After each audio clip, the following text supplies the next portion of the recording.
The knit-on cast-on is a good method to learn in the beginning because it follows the same sequence as the knit stitch, which is the cornerstone of all knitting skills. Begin with the slip knot,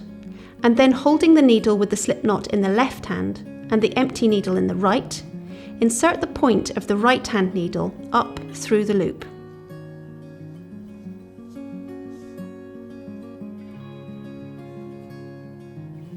Bring the working yarn around the back of the right hand needle and down the middle in between the two needles,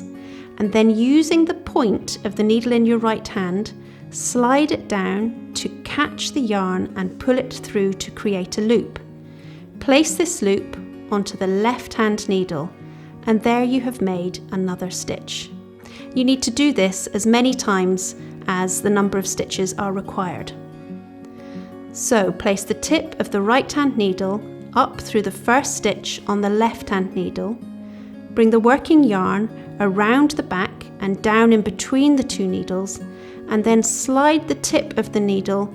down into the stitch, pull the yarn through to create a loop, and then put that loop onto your left hand needle to create another stitch.